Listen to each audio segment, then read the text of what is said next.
Good morning, everybody. My name is Paul. I work for a company called Micrographics. We are an Autodesk reseller operating in Cape Town, South Africa.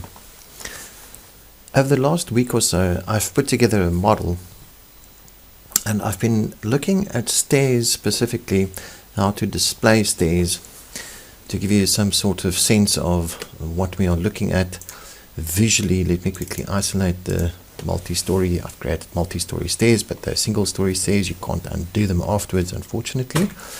But this is this typical sort of situation that we are looking at a ground story stair. There is no basement. There's a lift. There's a stair that's going up here. There's a bit of a sloped ceiling going up there. And then we've got this door under the stairs, which is hiding over there. Let me just temporarily hide this to show you. Hide that element, and there you can see there's a sort of a space of storage space under the stairs. And I've been investigating how to generate rooms, separate spaces, like thinking to myself that this might be a separate room if we wanted to have a room down there. Obviously a very strange room. And how would we display that on a plan view? How do we display the stairs on a plan view? What would be a good way of handling this looking at a ground floor plan view? So we've got this sheet over here with a few detailed drawings of the stair. We've got the plan view over here, which I want to modify somehow. Then we've got the section showing the base of the stair. This is the section through here, through this area over there, and then we've got this section showing the other side of the stairs where it's going up, and then there's a room that was placed. Now, interestingly, I have also included some sloped ceilings in here. You can see them over there, as well as on the other side over there. Currently, those sloped ceilings are set not to be room bounding, so they are not influencing the room element, which is generating from the ground floor up to the first floor. However, they would graphically impact the room in the plan view, so that's the first thing that we'd have to notice, is if we had to select those ceilings and override their graphics in view by element to be transparent, they will show the room element. And just at the beginning of the stair where it shows up like this, there we can see that it is interrupting, just to show that there is a stair going up. So that's the first thing to notice. The second thing to notice is if we were to set the sloped ceilings within here to be room bounding, and let's do it on this side as well.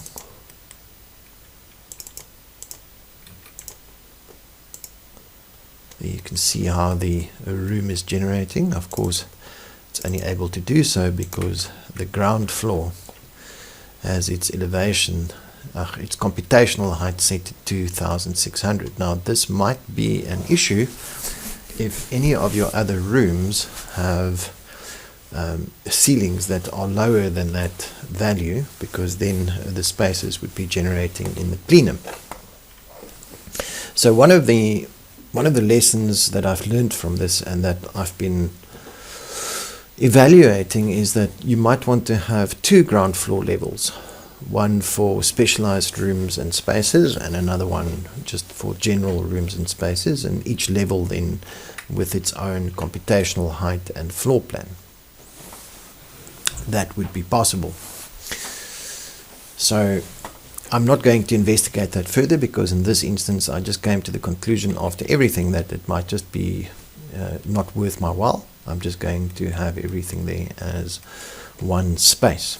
But let's see what impact that has on our plan view. Here we can see the plan view, and immediately we can see the impact that it is having on showing us the space underneath the plan view over there. So definitely we are complicating our lives if we want to have any sort of display of that room area.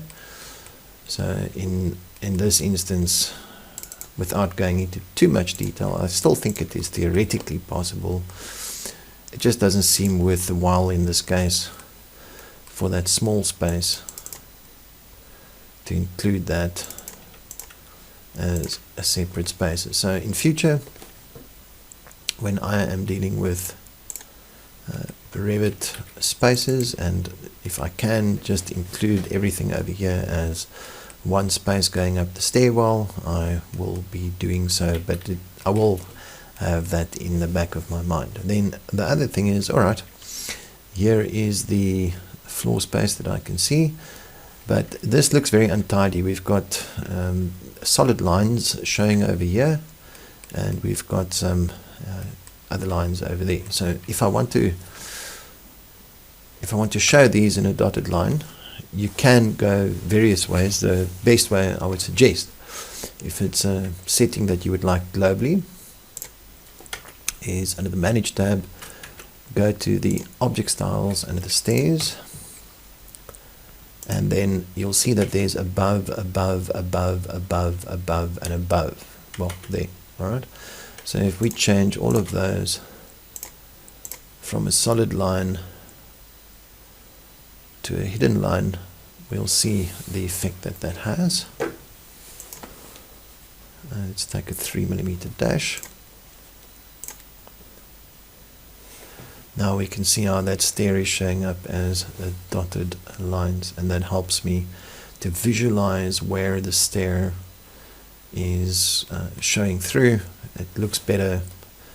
I must just keep in mind when I'm reading the plan that the stairs are translucent. It's showing below the stairs, but that is then the door underneath the stairs. So that would be on the object styles. Of course, on the visibility graphics overrides, if you wanted to do that for a specific view, then you would also have that above line style that you can override as cut or as projection.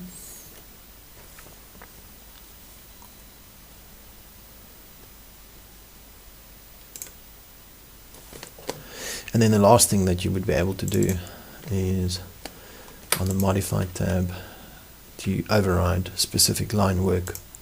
But that I wouldn't recommend. I would rather just go through the settings. So I hope this has highlighted some of the issues that you might find when you are modeling stairs and rooms and how to display them in plan view. And until next time, enjoy Revit.